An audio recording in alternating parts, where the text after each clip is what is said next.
Olá, pessoal. Deu 8 horas aqui a nossa live de Tira Dúvidas. Vamos ver quem entra aí. Ah, Maria entrou. Oi, Maria, tudo bem? Esperar o pessoal entrar aí. Nós tivemos algumas dúvidas na caixinha para responder. Boa noite, boa noite. A Penac entrou, boa noite. O Henrique Pontes, meu paciente, entrou. Que legal. Vamos lá, hoje vai ser um dia legal para a gente tirar as dúvidas de qualquer assunto. Vocês vão poder fazer as perguntas também, eu separei algumas. A Roxana, minha paciente também, que deve estar viajando, talvez já esteja na casa de praia. Meu filho passando o bilhete por baixo da porta. Filhinho, agora não. Não, é bilhete. O bilhete, tá bom, gente. O bilhete, a mamãe vai guardar o bilhete. Oi, gente. Então, tchau, fala tchau, tô indo naná. Não, não quero. Então vai, que a gente combinou. Quê? A gente combinou, né? Que eu vou nanar. Não, você vai nanar depois, mas a gente combinou que na hora da live não dá pra atrapalhar. Tá. Um beijo. Não adianta conversar antes. A Mimi Herbeta, que saudade. A Sônia. Muito bom, pessoal. Então vão entrando todo mundo aí. E eu vou começar aqui com o roteirinho que eu fiz. E vocês, por favor, mandem suas perguntas. Façam, eu vou lendo aqui e a gente vai tirando as dúvidas. A Rosângela tá aí, legal. Então vamos lá. Bom, deixei na tela do computador atrás de mim as perguntas que eu recebi. Então, alguém falou como combater a resistência insulínica. Primeiro, gente, o que é resistência insulínica, que a gente fala tanto no consultório, toda consulta a gente fala, né? O que é a resistência insulínica? A resistência insulínica é uma situação em que a maior parte dos tecidos do corpo... Eu vou só tirar o fone que eu acho que tá atrapalhando aqui. Só um minutinho. Pronto, voltei. A resistência insulínica digam se estão me escutando, pessoal. Me atrapalhei um pouquinho com o fone. Olha, recebi uma solicitação, então deixa eu ver a solicitação aqui. Vamos conversar um pouquinho com os pacientes aqui. É legal de responder as dúvidas. Vamos ver. Acho que é a Patrícia, se não me engano. Não entrou. Vou ver a solicitação de novo. A Sidneia, se quiserem, podem entrar ao vivo, sim. Vamos bater um papo. Quem quiser entrar, é só solicitar que eu aceito aqui, ó. Então, a resistência insulínica, pessoal... Ah, entrou. Quem tá aí? Quem tá aí? Opa, saiu. A resistência insulínica é uma situação em que o nosso corpo, ele começa a resistir, ele começa a não responder à insulina. E engraçado que alguns tecidos vão ficando resistentes à insulina, como, por exemplo, o fígado, o cérebro e a gordura, muitas vezes não ainda. Então, enquanto ainda tem insulina, a gordura ela vai aumentando, a nossa gordura corporal e visceral, ela vai aumentando. E quando a gente tem a resistência insulínica, o nosso pâncreas, ele produz muito mais insulina para dar conta do recado. Então, o que acontece? A insulina é um hormônio anabolizante e a gente vai fazendo anabolismo esse tempo todo, vai crescendo a gordura corporal. O que acontece com a resistência insulínica? A gente começa a ter uma progressão que a gente chama de síndrome metabólica, né? Então, quais são as manifestações da resistência insulínica? Quais são os a cadeia de eventos que acontece quando nós estamos resistentes à insulina. Já vou, se alguém estiver mandando perguntinha, já olho, só para não interromper aqui a explicação. O que acontece, gente, é que o fígado ele vai ficando lotado, ele vai ficando cheio de gordura, né? Então, a gente acha um raciocínio que parece lógico aí, né? Ah, se eu comer gordura, vai acumular gordura no meu fígado. Quem que nunca ouviu falar que um vizinho, um amigo tem gordura no fígado, esteatose hepática, né? Que é hoje em dia uma situação, infelizmente, muito comum. Uma vez o fígado cheio de gordura, com várias gotículas de gordura lá dentro, você está com resistência insulínica, que é o primeiro passo aí para o pré-diabetes, né? Então não é uma situação boa de se ter gordura no fígado, porque realmente é o primeiro passo para a gente começar a ter glicemia de jejum alterada, pré-diabetes e aí ficar diabético de fato, né? Não tem muito a ver com a gordura do resto do nosso corpo, não tem muito a ver se eu tô gordinho no bumbum, na coxa, no braço. Tem a ver se eu tô gordinho na cintura, se o meu fígado tá cheio de gordura, né? Então, essa é a situação de resistência insulínica. O que é muito comum vir junto com a resistência insulínica. Então, olha, vamos lá.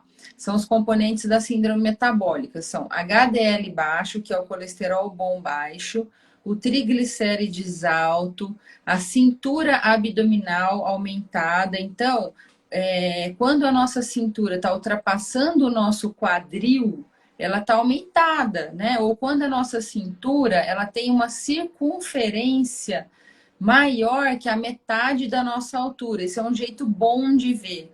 Meçam a cintura de vocês na região mais ou menos do umbigo e vejam se tem mais da metade do que a sua altura. Isso não é um bom indicador. Tem outros comemorativos, como por exemplo, a glicemia já alterando, hipertensão, como eu falei, triglicérides alto, HDL baixo, a cintura aumentada, tudo isso é um sinal de síndrome metabólica. Esses são os componentes da síndrome metabólica. Alguém falou aqui, esta gordura do fígado específica é totalmente diferente da gordurinha do resto do corpo, é isso? Sim, se não me engano, o seu nome é Patrícia Stefanello, se eu não estou errada. É totalmente diferente, gente. Olha que coisa engraçada. A gordura do resto do nosso corpo, o culote, a coxa, o braço, ela é protetora. Vejam que coisa legal. Quanto mais gordura tópica eu tiver, o que é tópica? Tópica, gente, é onde a gordura foi feita para ficar, por isso que ela é tópica, ela não é ectópica. Porque ela vai me proteger de quando eu tiver que ganhar gordura, engordar, vai me proteger de eu não desviar o fluxo de gordura para dentro do fígado. Então, as pessoas que têm dificuldade em ter gordura periférica, tem até um nome, isso que agora não me ocorre, deixa eu tentar lembrar. Esqueci, é um nome que eu falo quase todo dia, agora deu branco. As pessoas que têm essa dificuldade de mandar a gordura para lipodistrofia, as pessoas que têm, não só que têm lipodistrofia, que é um caso um pouquinho mais grave, mas as pessoas que não têm nenhuma facilidade de ganhar gordura na coxa, de ganhar gordura no bumbum, no braço, elas acabam ganhando gordura. Elas acabam ganhando gordura no fígado, aonde a gente chama que é ectópico. E aí sim, aí cria resistência insulínica. Um fígado gordo, ele é resistente à insulina e esse é o primeiro caminho para o diabetes. Bom, vamos ver se tem mais perguntinhas, senão eu vou continuar explicando, aliás, que foi a pergunta original que eu recebi na caixinha, como evitar, né? Então, o que causa resistência insulínica, pessoal? Bom, a gente nasce mais ou menos predisposto a ser resistente à insulina. Então, o que é uma pessoa mais predisposta a resistência insulínica? É aquela pessoa que já naturalmente tem a cinturinha mais alargada que o quadril, como eu falei, né? O mais barrigudinho, independente de ser gordinho ou não. Eu tô falando cintura abdominal. É aquela pessoa que você vai perguntar, tem diabetes na família, então pai diabético, mãe diabética, primo, tio, isso é um fator de risco também. Ou a pessoa que já vem com triglicérides alto, também é uma pessoa que tem mais fator de risco para ter resistência insulínica. Só que, gente, só a genética não é suficiente para deixar a gente resistente à insulina. O que acontece é que a gente tem um padrão alimentar, principalmente da década de 70 para cá, e também porque a gente seguiu muito o que os Estados Unidos faz, né? Nós ficamos com um padrão de alimentação que favorece totalmente a formação da gordura no fígado, que a gente chama de esteatose hepática. Então, o que que acontece?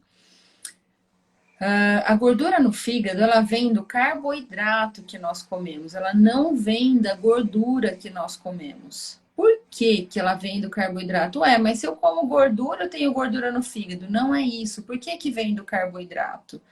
Porque no fígado acontece um fenômeno chamado, esse nome é feio, mas eu explico, lipogênese de novo. Lipogênese de novo, que é a criação, né? O nome já fala, lipogênese é a criação de gordura de novo, ou seja, não é aquela que a gente comeu, é uma criação dentro do fígado. E como que isso se dá? Isso se dá através da conversão da glicose, da frutose e do álcool dentro do fígado. Essas coisas, elas viram gordura no fígado. Só que o mais perigoso dos três, qual é? Vamos ver se vocês sabem. O que é mais perigoso para dar gordura no fígado e começar a ficar pré-diabético, diabético? É a frutose, é a glicose ou é o álcool? Enquanto eu vejo se tem perguntinha aqui, quem vai me contar qual é o mais perigoso? Isso é um assunto interessantíssimo. Ó, em junho de 2019, esteatose grau 3. Dezembro de 2019, grau 2. Este mês, pós-pandemia, fiz o exame grau 1. Feliz com a low carb. Ai, que legal, Rita. Muito legal, Rita. Você fez o que tinha que fazer, que é o que eu vou explicar o mecanismo agora. Você foi atrás da melhor ferramenta. Então, vamos lá.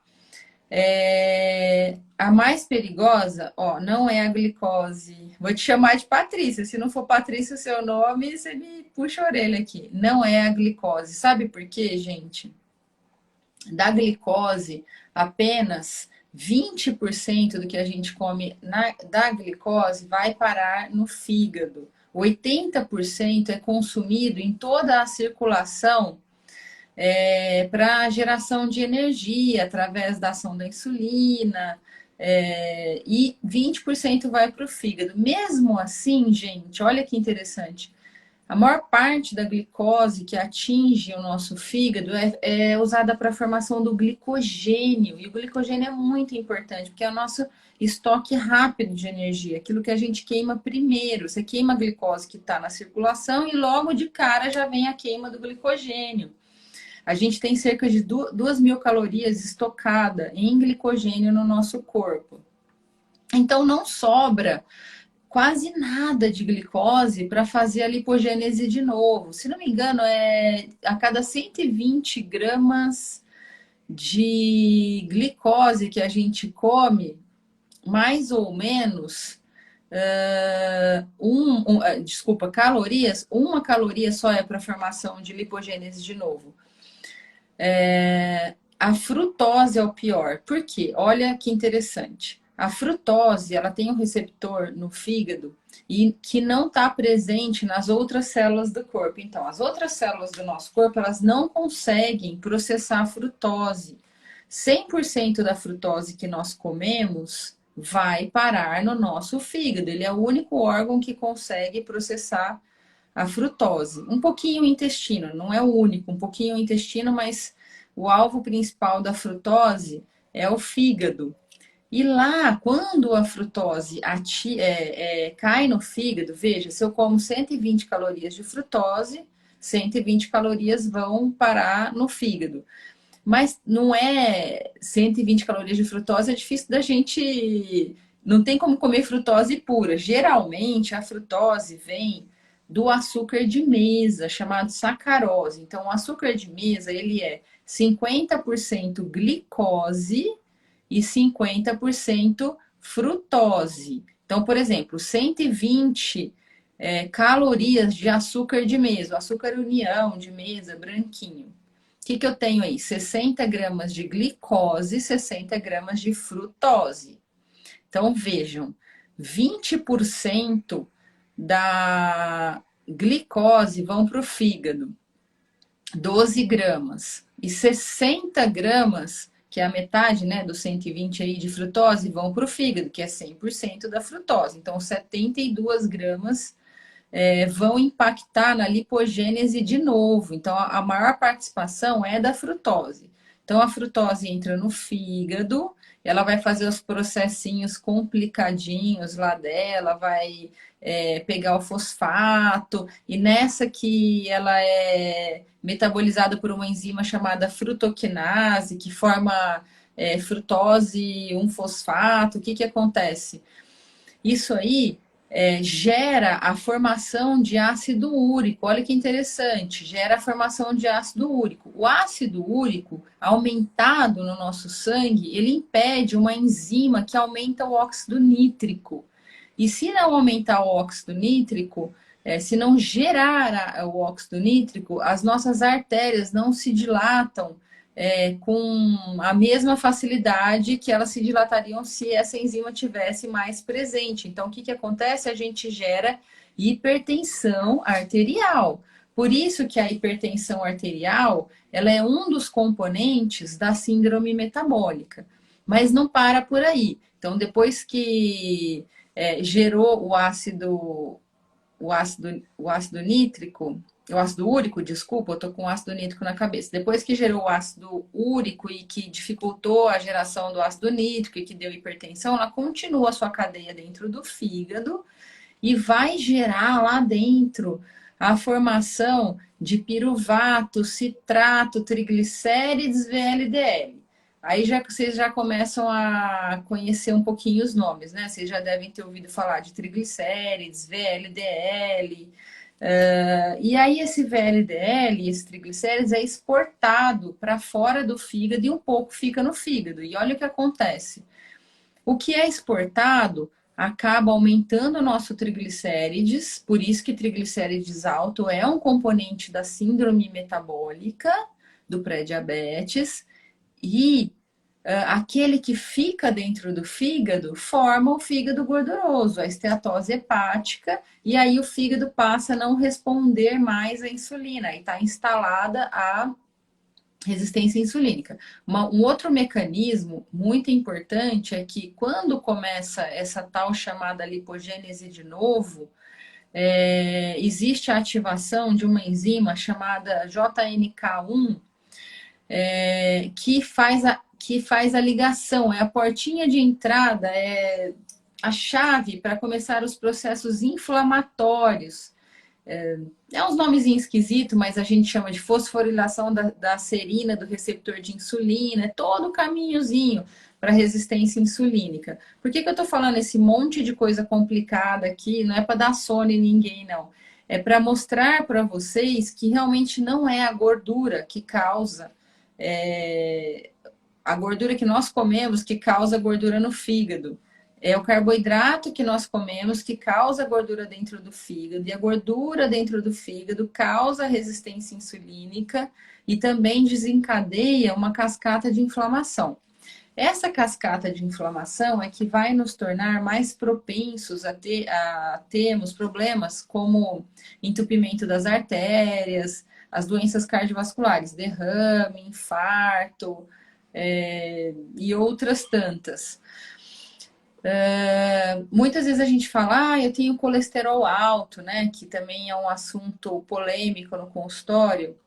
O mais perigoso, gente, não é a gente ter o colesterol alto por si só, é nós termos o colesterol alto num ambiente inflamatório, ou seja, a gente tem toda uma constituição do nosso organismo de inflamação. Então, nós temos todos os componentes da síndrome metabólica, resistência insulínica, pré-diabetes e temos também o colesterol alto. Aí isso é um pepino, realmente. Agora, um colesterol mais alto, num corpo sadio, que não tem nada de resistência insulínica, nada que você possa detectar que se fale, não, essa pessoa tem uma condição pró-inflamatória, não é um problema, ele não vai impactar, ele não vai formar placa, não necessariamente precisa tomar remédio para diminuir o colesterol, não necessariamente se você tem o colesterol alto, você precisa avaliar uma série de outras coisas que essa situação inflamatória aí, né? Deixa eu ver se tem mais perguntinha, depois eu passo para outra. Por favor, se puder deixar a live salva, eu vou deixar assim, Amanda.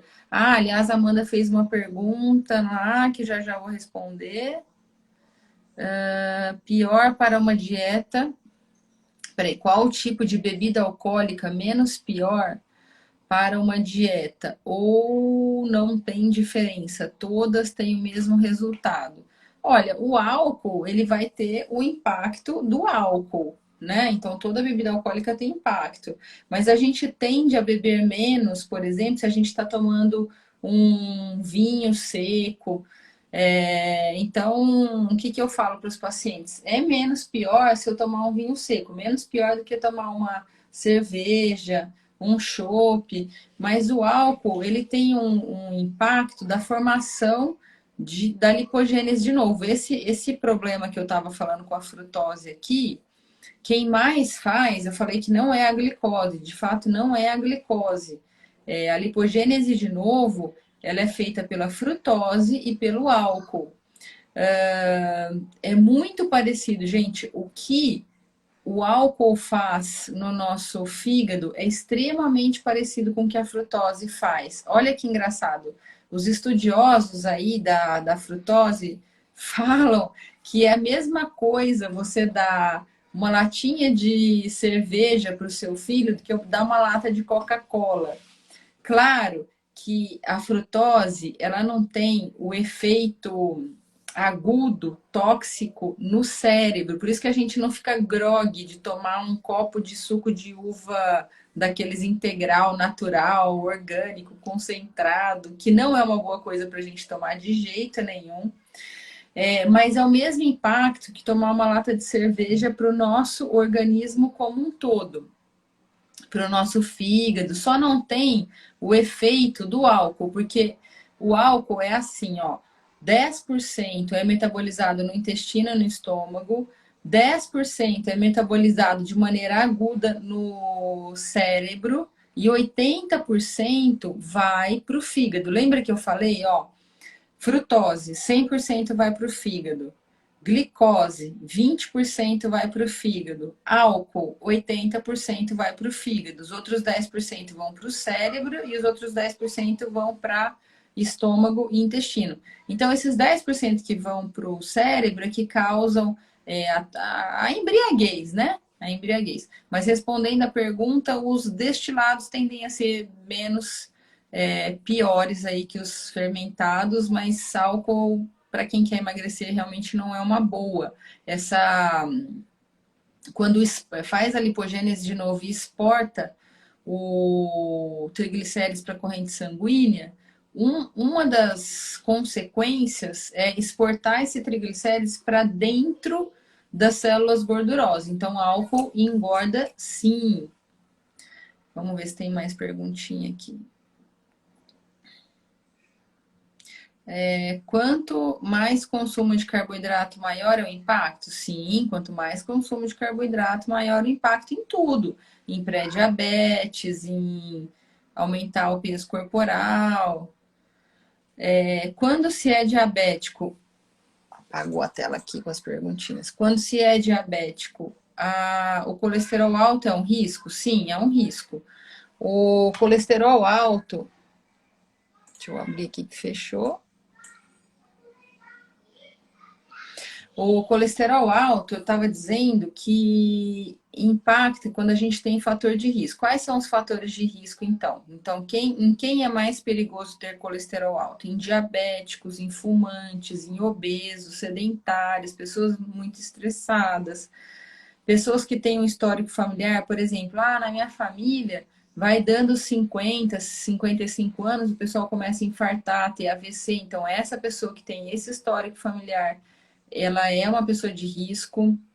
Que mais? Ter triglicérides alto é um fator de risco, ter HDL baixo é um fator de risco, ser hipertenso é um fator de risco. Tudo isso você vai jogando. Tem até continha, né? Tem até, como é que fala? Aplicativo para fazer isso. Você vai compondo, vai perguntando para o paciente e vai compondo qual é o risco dele. Né? Agora, você pega um paciente, por exemplo, que é jovem, não fuma, não é sedentário, não é excessivamente estressado, não tem história familiar, ele pode ter um colesterol alto, não tem problema, não precisa nem tomar remédio para colesterol, tá bom? Vamos ver se tem mais aqui.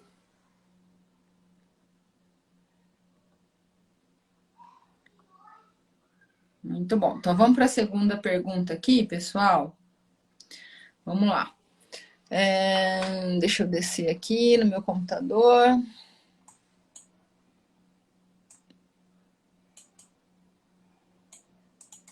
Eita, a gente precisa falar de como combater a resistência insulínica, né? Então, eu fiz uns tópicos aqui. Primeira coisa, gente, é evitar o consumo de alimentos muito ricos em carboidrato, principalmente aqueles ricos em frutose. Quais são? São as comidas processadas, né? Tudo que a gente compra de bolacha, biscoito, achocolatado, tipo Nescau, Toddy, ou mesmo não ultraprocessado, mas processado, como suco de uva, é riquíssimo em frutose. Ué, mas como assim? Tem frutose no meu, na minha bolacha salgada? Tem, gente. Por quê? Ou a frutose é usada na bolacha doce para deixar a bolacha doce, porque frutose é extremamente doce, mais que glicose e é mais barato, ou ela é usada na bolacha salgada na forma de realçador de sabor, para se contrapor ao sal. Então, basicamente, toda comida processada tem uma quantidade boa de frutose, tipo ketchup, molhos, pães, biscoito, bolacha, tudo isso tem frutose. Na forma, muitas vezes, do high fructose corn syrup, que é o xarope de milho enriquecido em frutose, ou o xarope de maçã. Por que que eu não falei das frutas, já que a frutose vem das frutas? Porque uma coisa é eu comer uma manga, por exemplo, que vem com a frutose dela, mas que vem com as fibras dela, vem com a água dela. Então, vem o veneno com o antídoto junto. Tem a frutose, mas também tem as fibras para atrapalhar um pouco a absorção dessa frutose. E tem um monte de coisa. A água não é tanta frutose assim. Vejam, gente, que aí vai piorando, porque da manga, então eu faço a manga seca. Já comeram aquela manguinha seca? É pior, por quê? Porque tirou toda a água, ficou pequenininha, aí você vai tender a comer mais. Aí vai piorando cada vez mais. Eu faço, vamos supor, um donuts. Quanto que precisa de frutose para adoçar um donut? Ou achocolatado em pó. Quanto que precisa de frutose para aquilo ficar doce? Então, quanto mais o produto vai sendo processado e ultraprocessado, maior a relação. O que, que eu quero dizer? Quantidade de frutose para o tamanho da coisa que ela está inserida. Né? Às vezes, um pedacinho de bolo tem a frutose de 3 bananas, só que você não ia comer 3 bananas e o pedacinho de bolo, numa tacada, você come. Por exemplo, você não ia chupar comer 4 laranjas. Só que um suquinho de laranja ali, na boa, você toma e nem percebe, né? Então, é assim que a gente cria resistência insulínica e começa a engordar a partir da resistência insulínica. Por que que resistência insulínica engorda, gente? Porque eu começo a secretar um monte de insulina para dar conta. Insulina é um hormônio que engorda. Ele é o drive que a gente fala. Insulina é o drive. É ele que guia o processo de ganho de peso. Então, se eu fico comendo essas coisas, eu fico resistente à insulina, e uma vez resistente à insulina, eu fico secretando um monte de insulina, e aí eu vou engordando. Eu não tô aqui falando só para os diabéticos. Eu tô aqui falando também para quem não quer ficar gordinho, quem quer emagrecer, tem que se livrar desses alimentos. Outro jeito da gente se livrar da resistência insulínica, ou não criá-la, né? Ou quem tem se livrar, ou não ir atrás da resistência insulínica. Nós fazemos. Eu não vou chamar de jejum intermitente, porque estaria incorreto. Vou chamar de janela restrita de alimentação. Tem um termo em inglês aí, time restricted feeding. Por quê? Jejum intermitente pressupõe que, no mínimo, você ficou 24 horas sem comer. Ah, é um jejum de 24, onde eu como uma vez ao dia? Não. Se você come uma vez ao dia, você não está ficando 24 horas sem comer. Isso aí é um time restricted feeding, né? Que você pode ficar 12 horas sem comer, 16 horas sem comer, 24, que já começa 24 para frente, é considerado um jejum intermitente. Depois vem os jejuns mais prolongados, de 48 ou até mais. Mas esses são mais raros, a gente nem prescreve, é difícil de fazer, esses mais longos. Mas abrir janelas no dia, abrir janelas um pouquinho mais longas aí de alimentação, não comer em intervalos curtos, né? O ideal é a gente comer de 0 a 2 vezes por dia, mas até 3 vezes tá ok, dependendo das condições da pessoa. Isso também faz com que nós consigamos diminuir a resistência insulínica. Por quê, pessoal? Porque qualquer coisa que você vai comer, qualquer coisa que você vai comer, vai aumentar a insulina. Claro que o carboidrato é o que mais aumenta. Depois, na cola dele, na esteira dele, vem a proteína e depois a gordura. A gordura é que tem menos impacto na liberação de insulina. E de longe, o carboidrato é o que mais tem e a proteína está no meio. Né? Então, se você abre janelas de alimentação, onde você só toma cafezinho, um chazinho sem nada, ou uma água com gás e até um limão espremido, não tem problema, você está deixando o seu corpo em repouso. Em repouso, então não está precisando e secretando insulina. Isso vai revertendo a resistência insulínica. Por isso que jejum intermitente é um tratamento para diabetes. Então, muita gente deixa de ser diabético ou pré-diabético apenas fazendo jejum intermitente. Então, vamos lá. Acho que já dá para a gente mudar de pergunta aí, né? Então, vamos. Deixa eu ver aqui. Aqui que vem na sequência aqui. Ah, interessante. Olha só. Senti que na low carb o meu intestino funciona menos. Vou menos ao banheiro do que antes. Isso é normal? Olha, essa pergunta é muito recorrente no consultório. Super, super, super recorrente. Eu escuto acho que várias vezes por semana. Então vamos responder. Gente, tem alguns motivos para o pessoal perceber que estou tentando dar um oi para todo mundo aqui. Tem alguns motivos para isso acontecer. Um deles vem logo no comecinho da dieta e tem a ver com o que a gente brinca e chama de gripe low carb. O que é isso, gente? Quando a gente está comendo um monte de carboidrato, a gente está, portanto, com a insulina lá no alto e é por isso que a gente engorda. A insulina, ela tem uma propriedade de conservar a água dentro da gente. Então, por isso que a gente fala que a gente está inchado. Quando você baixa o carboidrato e, por consequência, baixa a insulina, o que acontece?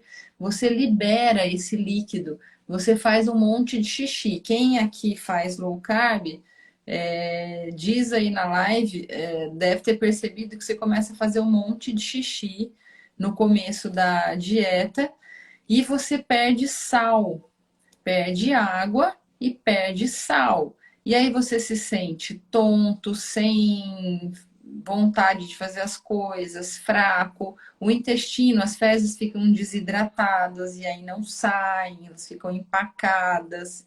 Isso a gente dá um nome, brincadeira, mas a gente dá um nome de gripe low carb.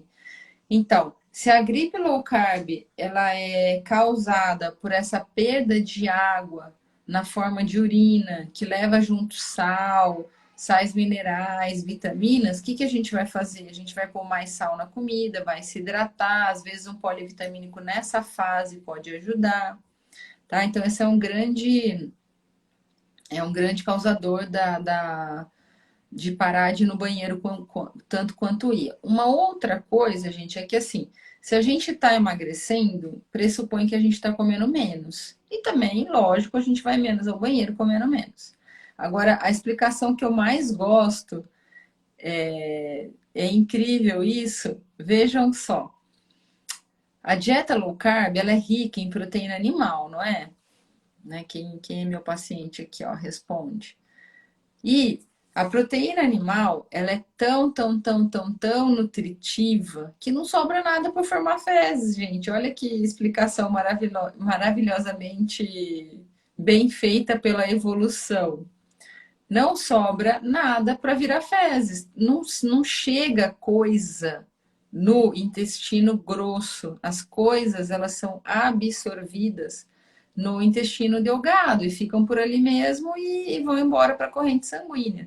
O que sobra muito para formar bolo fecal? Quando eu como muita verdura, salada, legumes, fruta, porque isso é rico em fibra. Fibra vai parar no intestino grosso. As fibras insolúveis são metabolizadas pelas bactérias no intestino grosso. Então, sobra um grande volume de bolo fecal, também um volume bem maior de gases, né?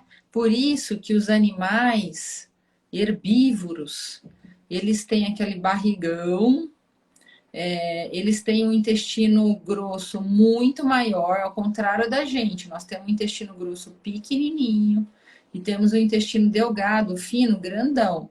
Por quê? Porque no intestino delgado faz toda a absorção e no intestino grosso faz apenas a fermentação. Os animais herbívoros, quem digere a comida para eles, não é igual na gente, que somos nós mesmos. Quem digere são as bactérias. Então, eles têm que ter um intestino grosso, grandão. E aí acumula muitas fezes, eles comem o dia inteiro, acumula muitas fezes e muitos gases. Então, eles são barrigudinhos, né? Nós não. A gente foi feito, nós somos onívoros, a gente pode comer plantas sem nenhum problema, mas nós temos que, pela evolução, né, nós fomos feitos para comer carne. Então, isso não nos acontece. Quando você começa a comer mais carne, sobra menos coisa para fermentar e fazer bolo fecal. Outras coisas que fazem a gente ir menos ao banheiro. Deixa eu ver o que eu anotei lá.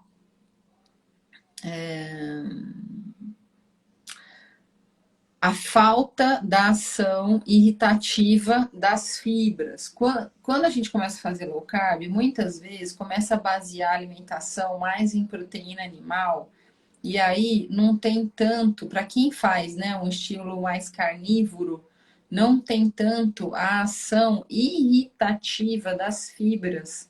Por que come fibra vai no banheiro? Por vários motivos, mas um deles é porque a fibra irrita, ela faz uma ação irritativa no intestino. E aí tira essa função irritativa e aí muitas vezes vai menos ao banheiro. Outra coisa, gente, que faz não ir legal no banheiro é não beber água, fezes desidratadas, isso eu falei, né? Outra coisa, não fazer movimento. Então, uma simples caminhada diária que você insere aí no seu dia a dia já pode fazer com que você comece a ir mais no banheiro. Outra coisa é a suplementação de magnésio, que às vezes eu uso por um tempo. Então, tem várias explicações aí para o fato da gente, às vezes, ir menos ao banheiro quando começa a fazer low carb. A fibra, gente, nem sempre é bom suplementar a fibra, muitas vezes atrapalha, porque aumenta a formação do bolo fecal e fica empacado. Às vezes, diminuir fibra da dieta é que vai resolver, não é para todo mundo que aumentar a fibra na dieta resolve, às vezes, na verdade, até piora. Então, muito cuidado com essa história de que não vou no banheiro, tem que aumentar a fibra. Às vezes é o contrário. Às vezes, para alguns pacientes, piora se você der mais fibra, aí você tem que fazer o quê? Dar mais gordura. Então, falar para ele, por exemplo, colocar mais azeite ou óleo de coco, ou comer uma comida mais gordurosa. Às vezes, o que resolve para ir no banheiro é gordura e não fibra, tá bom? Vamos lá, deixa eu ver se eu esqueci alguma coisa do intestino. Ah, algumas pessoas começam a comer laticínio, iogurte, queijo, coisas que têm mais lactose, que não são leite, que não fazem parte, né? O leite não faz parte da dieta low carb. Dependendo do quão low carb ela é, o leite não faz parte, mas os laticínios sim.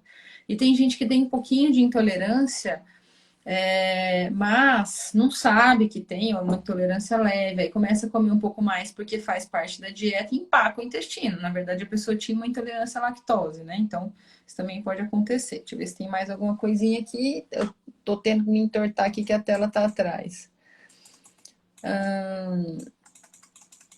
Então, acho que esse tema a gente já esgotou. Eu vou para o tema dos shakes, né? Se shakes proteicos ajudam. Deixa eu só ver, dar oi para Carol aí. Carol sabe tudo de dieta low carb, minha amiga enfermeira expert. Oi, Carol. Vamos ver se tem mais perguntinha aqui. Senão eu vou falar dos shakes proteicos, se eles podem ser uma opção ou não. Se eles podem ser, que foi outra perguntinha que me caiu aqui.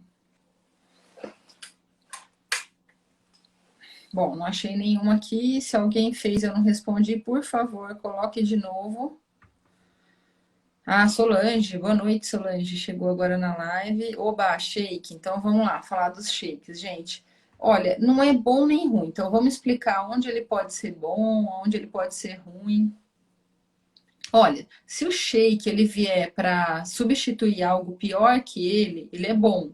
Então, se eu tô comendo torrada, pão à tarde, ou se eu tô comendo uma porção de frutas grande. Porque assim, gente, fruta não é ruim, mas para quem já tá, é um termo esquisito falar isso, mas para quem tá com o metabolismo quebrado, quem já tem resistência insulínica, comer fruta é jogar lenha na fogueira, é botar mais frutose para dentro e aumentar a resistência insulínica. Então, se eu já tenho, vamos supor, cinturinha aumentada, maior, a minha cintura é maior que metade da minha altura. Se eu já tenho triglicérides alto e HDL baixo, eu tenho resistência insulínica. Então, eu não posso chegar no meio da tarde e comer uma banana e uma manga. Um shake proteico nessa situação é melhor. Ou se não, se eu não tomar o shake proteico, eu vou ficar tão ansiosa para comer algo doce que vai chegar daqui a pouco no jantar, eu vou estar parecendo um leão. Também é bom o shake proteico. Já falo como é que faz um shake proteico. Eu até anotei aqui algumas situações que, deixa eu olhar ali, que ele pode ser bom.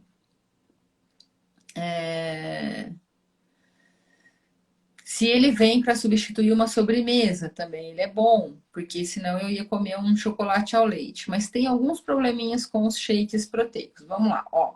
Toda bebida, ela é menos saciante do que comida. Então, se eu tomar alguma coisa, vai passar mais fácil e eu não vou ficar tão saciada igual se eu mastigar alguma coisa. Outro problema, os shakes proteicos, geralmente eles são gostosos, eles são hiperpalatáveis. Então vai ficar difícil da gente não ficar, não vou dizer viciado, mas a gente ficar com aquele gostinho de quero mais, que a gente não fica quando come, por exemplo, um ovo, né? Então tem que ter um pouquinho de cuidado, senão daqui a pouco a gente está apaixonado pelo shake proteico.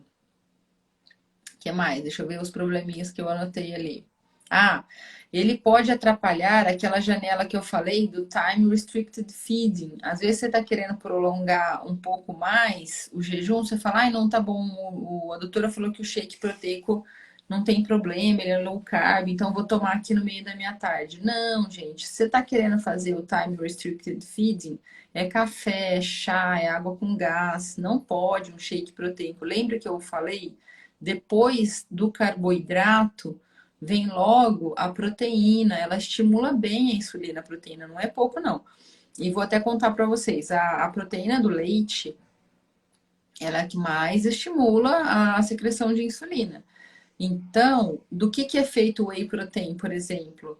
É difícil achar um whey protein de carne, são caros também. A maior parte dos whey proteins que não são veganos são feitos com a proteína do leite, né?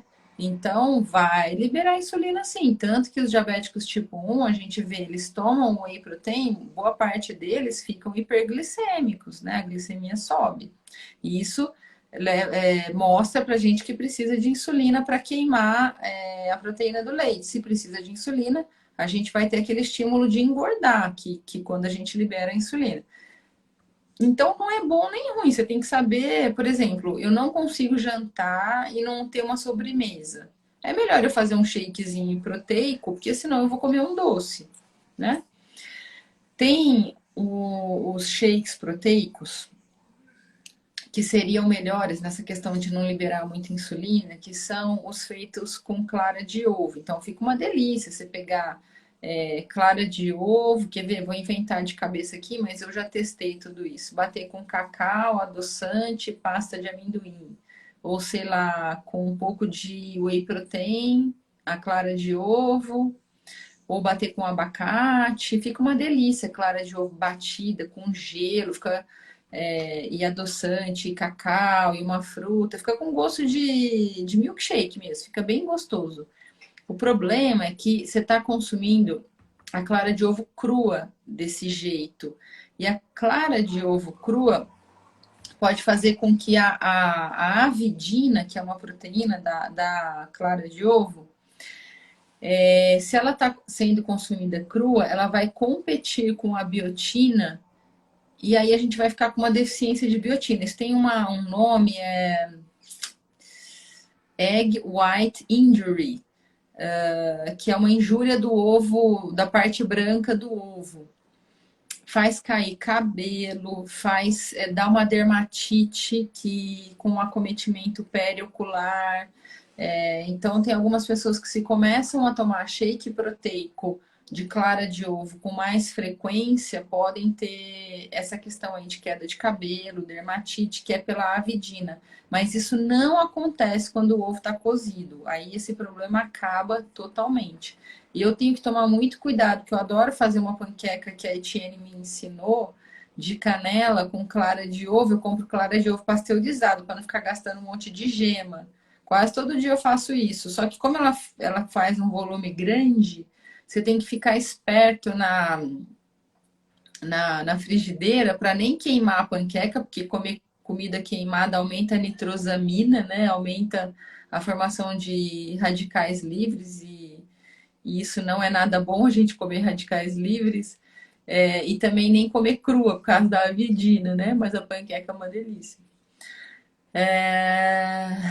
A Neide está perguntando, pros bariátricos também? Neide, você deve estar falando dos shakes. Não vejo diferença. Talvez para os bariátricos seja até uma forma de passar mais fácil. Eu nem sei se é bom, né? Passar coisa fácil, às vezes estimula a pessoa a comer mais. Para os bariátricos, Neide, tem muita diferença você não comer um carboidrato de absorção rápida, porque senão dá dumping, né? Mas o shake proteico, ele não tem muito carboidrato. Da clara de ovo, para todo mundo tem, para todo mundo pode ter o problema da avidina, mas tem que comer com frequência, não é uma clara de ovo crua aqui e outra ali que vai fazer nenhum problema, não. Tem que ser uma coisa de consumo diário, igual eu como minha panqueca aqui todo dia. Vamos lá, o que mais? Os shakes proteicos podem ser aliados. Qual o limite de carbo? Isso não. Ele tem que ser de baixo carbo. Não dá para você fazer, por exemplo, um shake proteico com um whey protein que tem 10 gramas de carboidrato por medida. Eu falo para os pacientes, quando forem usar, comprar whey protein isolado com até 3 gramas de carbo por medida. O que mais? Tem mais perguntinha. Whey protein como lanche da tarde, no iogurte ou batido com leite de amêndoas. E o mar, é isso que eu acabei de explicar. Ele pode ser uma opção boa se o que você fosse comer no lugar fosse pior, só que ele realmente vai fazer liberação de insulina. Para quem já tem resistência insulínica, talvez o melhor seria fazer um intervalo sem comer, né? Então, para quem é diabético, pré-diabético, o melhor lanche da tarde é não comer nada. É realmente passar do almoço pro jantar. Se você fizer um almoço bem nutritivo, né, com carnes, ovos, vegetais, dificilmente depois de um tempinho já adaptado na dieta você vai ter fome. E nesse contexto era melhor realmente não comer, né? Vamos ver aqui a outra perguntinha. Deixa eu me esticar aqui. Opa! Ah, meu marido está fazendo low carb há 3 meses. Ele deve fazer uma consulta? Olha, eu escrevi aqui no meu roteirinho. Diria que depende, né? Se ele está bem, está emagrecendo, não tem dúvida, não está sofrendo nada de efeito colateral, acho que ele pode. A pessoa que está fazendo low carb sozinha, se ela não é uma pessoa doente, que está fazendo porque quer emagrecer, está fazendo porque não quer adoecer, não necessariamente ela precisa de um acompanhamento médico, né? É mais legal quando ela tem, porque aí ela já sai mais lá na frente, que a gente ensina um monte de coisa na consulta. Mas dá para fazer, né? Por isso que a gente coloca tanto conteúdo aqui no Instagram, para ajudar as pessoas também que não podem ir na consulta. Agora, as pessoas que têm diabetes, que têm síndrome metabólica, aí eu já não aconselharia não ir no médico, porque a gente precisa ficar de olho em risco cardiovascular, no diabético tem que acertar a medicação, aí já não dá para fazer sozinho, né? Uma pessoa perguntou se low carb pode causar pressão alta. Não, gente, low carb não pode causar pressão alta. Na verdade, é o contrário. Lembra que eu falei a ação da insulina é de guardar a água, né? A insulina traz água para dentro da nossa corrente sanguínea. Então, se você faz low carb, você tem insulina menos, né? Você não tem muita insulina circulando, e aí você libera a água, e aí a pressão baixa. Então, é muito comum os nossos pacientes começarem a fazer dieta low carb e rapidinho, coisa de, sei lá, 2 meses, 3 meses, você começar a desmamar todos os remédios. Então, tira remédio para diabetes, tira remédio para pressão alta. Eu tenho vários pacientes que chegaram tomando 3 remédios e que hoje em dia não estão tomando nada, reverteram tudo. Reverteram triglicérides alto, reverteram diabetes, reverteram pressão alta, reverteram obesidade, reverteram sedentarismo, reverteram insônia, reverteram enxaqueca, reverteram manifestações mais graves de psoríase, que mais? Apneia do sono, muita gente. Gente que reverteu o ácido úrico alto, não tem mais ácido úrico alto. Isso daí é uma realidade, eu não estou falando de ficção, não. Isso é uma realidade, a gente vê isso todo dia no consultório. E aí aquela coleção, tomava alopurinol para o ácido úrico, tomava losartan para pressão, tomava glifádico para diabetes, tomava lipidil para triglicérides alto, e hoje em dia não toma mais nada disso. Isso é uma realidade bastante frequente, graças a Deus, é bastante frequente no consultório. Vamos ver se tem mais perguntinha.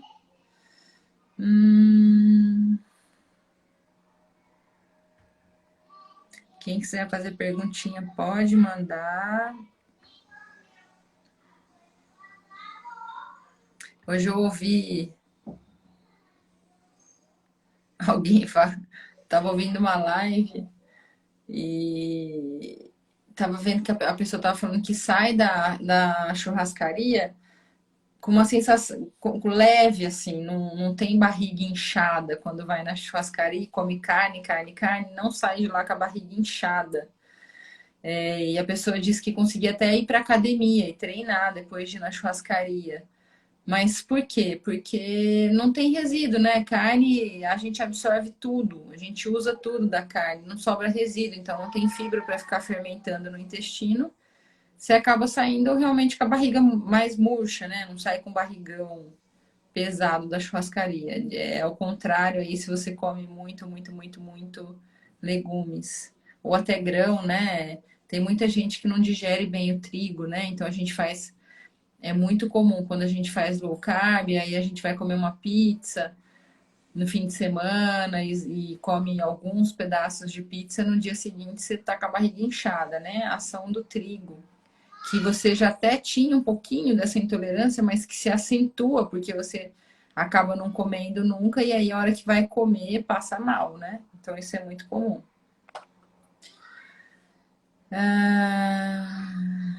Deixa eu ver se o meu amigo In tá aí. Ele mandou uma solicitação aqui. Patrícia, doença autoimune fica muito melhor com dieta low carb, sim. Vamos ver se o Ian tá aí, ele dá o depoimento dele, se a gente não for derrubada, né? Se nós não formos derrubados aqui do Instagram. Vamos ver se ele tá aí. O Ian é um caso de super sucesso. Aí, entrou, ó. E aí, como Ah, é que tá? Tudo tudo bem? bem? Firme e forte, sempre low carb. Opa, que legal! Conta pra gente aí que aconteceu com você na dieta low carb que eu acompanhei e foi uma coisa incrível. Eu perdi 23 quilos em 4 meses. Gente, veja isso, 23 quilos em 4 meses. É fantástico. E o Hino não perdeu esses quilos ontem, não. Ele tá mantendo. Isso daí já tá fazendo quanto tempo já que você perdeu esses 23 quilos?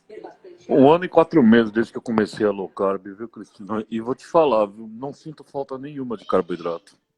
Olha só, gente, que legal. E é um caso de sucesso. Já faz 1 ano e 4 meses que ele está com esses 23 quilos a menos. E eu lembro que ele já estava tendo problemas com esses 23 quilos a mais, né? Ele já estava tendo, não era só Pré-diabético, isso, glicemia alta e tava bem difícil, viu? Ânimo, tudo, tá? estava se Mas sentindo aí, cansado, pré-diabético, já estava com a glicemia alta. Eu lembro que você me contou que tinha umas manchas na pele que a pretas. gente chama de acantose nigricans. Então, reverteu tudo, né? Reverteu tudo. Hoje o Ian é um cara normal, sem nenhuma comorbidade aí. Então, essa é a experiência que a gente vê com a dieta low carb. Que Acho legal, interessante tá? falar, Cristina, que os primeiros 19 quilos eu não fiz exercício nenhum, tá? Nenhum. Eu perdi Uhum. naturalmente por causa da low carb, tá? Porque a alimentação é 80%, né? Sim, exatamente. O exercício, a importância maior do exercício físico é manter a massa muscular. Enquanto a gente emagrece, a gente vai mantendo a nossa massa muscular. Então, ele é muito importante, mas ele não é fator indispensável no processo de emagrecimento. Não é de jeito nenhum. E depois a gente fica até mais disposto para fazer atividade física, né? Então, nem brigo com os pacientes para fazer atividade física no início do processo. Acho interessante comentar também, Cris, eu tive aquela gripe cetogênica. Vira um pouquinho mais para você, para o pessoal te ver aí. Muito Eu bom. tive aquela gripe cetogênica, tá? Eu passei mal uns 3 dias com gripe, mas depois que você entra em cetose, ele vai. É, Ó, a exposição aumenta, tudo muda, viu, Cris? Tudo muda. exatamente. É o que a gente chama esse processo de cetoadaptação. E é uma coisa bem legal isso, porque isso é super legal. O que acontece é o seguinte: depois que você começa a se hidratar e começa um pouco mais de sal, você para de sentir mal porque sai daquela desidratação que a queda da insulina dá. Então, isso já é um fator positivo. E o outro fator muito legal, esse eu vou explicar rapidinho, que é super interessante, que é assim, quando eu como mais carboidrato e tenho insulina alta, eu só tenho energia enquanto eu estou queimando carboidrato. Quando, diferente disso, eu estou cetoadaptado, o, o posto de gasolina, ele sou eu mesma. Eu começo a usar a minha gordura. Então não precisa parar para abastecer, porque você está carregando a sua gordura para cima e para baixo junto com você.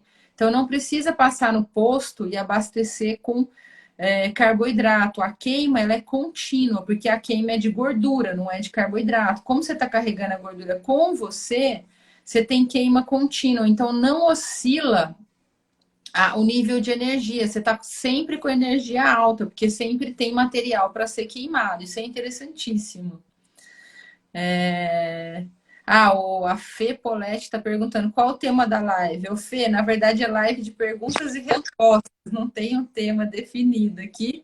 E eu chamei o Ian para dar o depoimento dele, porque ele é um case de sucesso. E o Ian gosta de cerveja e conseguiu fazer a low carb mesmo gostando de uma cervejinha, né, Ian?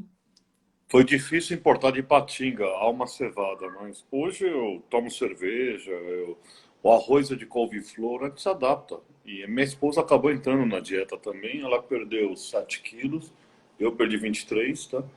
E os meus sócios perderam de 9 a 12, entendeu? Os que Que aderiram. legal. Alguns Impres- são meus pacientes. O resultado é rápido, Cris. Impressionante como o resultado é rápido. É engraçado que a esposa do Ian nem tinha de onde perder, né? Não sei de onde saiu esses 7 Foi, gra- quilos, mas tudo bem. Ela já era magra. foi graças à sua orientação, né, Cris? Eu Mas não assim, imaginei que fosse 10 quilos dali, mas você vê como a dieta é poderosa.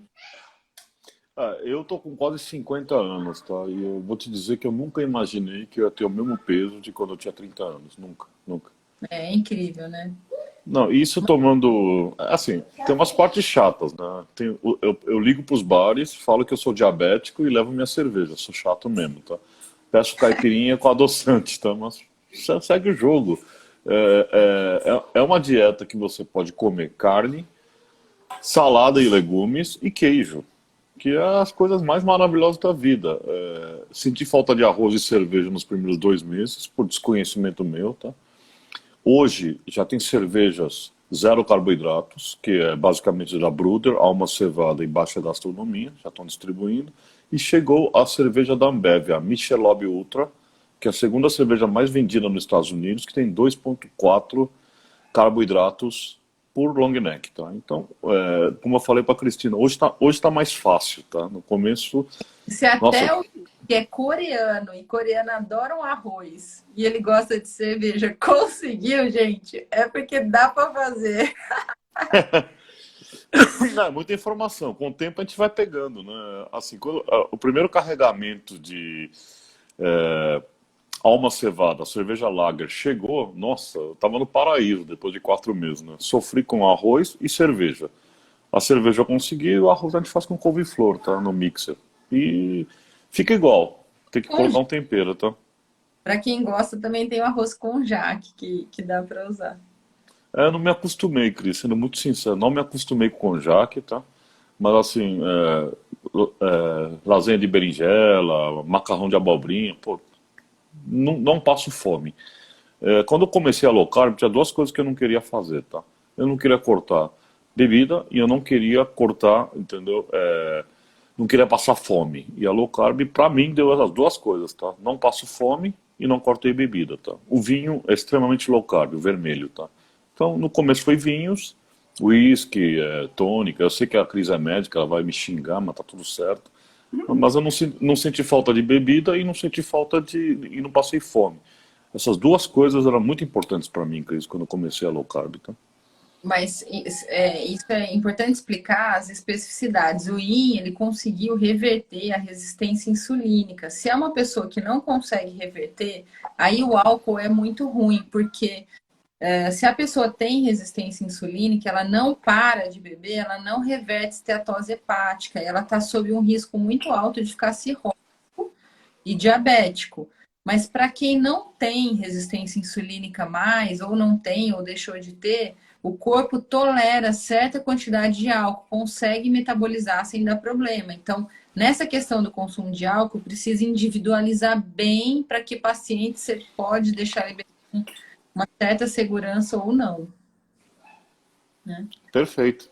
Bom, estamos chegando ao fim aqui da live, já estamos 1 hora aqui. Eu achei que tinha pouco assunto e falamos bastante aqui.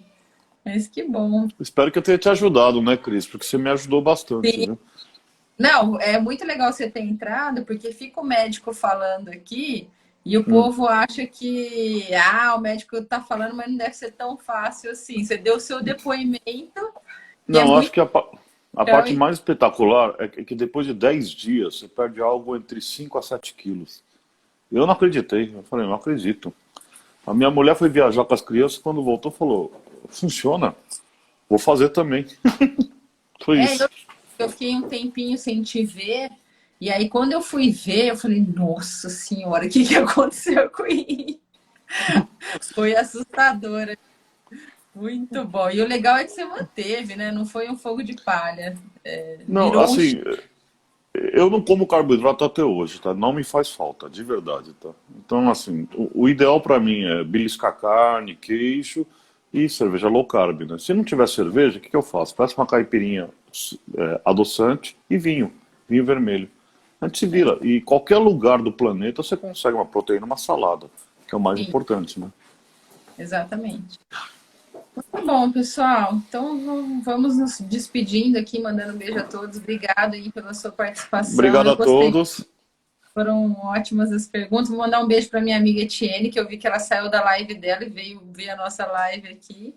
E se vocês ficaram com mais dúvidas, podem me mandar no inbox. E em breve eu e a Etienne vamos fazer uma live também sobre jejum intermitente, que é uma outra coisa bem legal. A gente vai falar bastante sobre isso. Eu faço Então, 2 vezes por semana, tá, doutora Cristina? Eu faço 2 vezes por semana, semana. É muito só pular legal. o café. Não tem nada de difícil, é só pular o café. Exatamente. E você sabe que o café da manhã ele foi feito para ser pulado, né? Porque quando a gente acorda, nós estamos com os hormônios bombando, do tipo GH, adrenalina, e essas coisas, elas lançam glicose na corrente sanguínea. Então, querendo ou não querendo, eu brinco que você já está comido de manhã, já tá abastecido pelos hormônios. Eles jogam glicose no sangue. A gente não precisa, de fato, comer de manhã. Perfeito. Legal, pessoal. Obrigado, Cris. Beijão, Belo trabalho. Obrigado, hein? beijo para a Thaís, para as crianças. Um Sim. beijão para todo mundo. Tchau, Tchau. gente.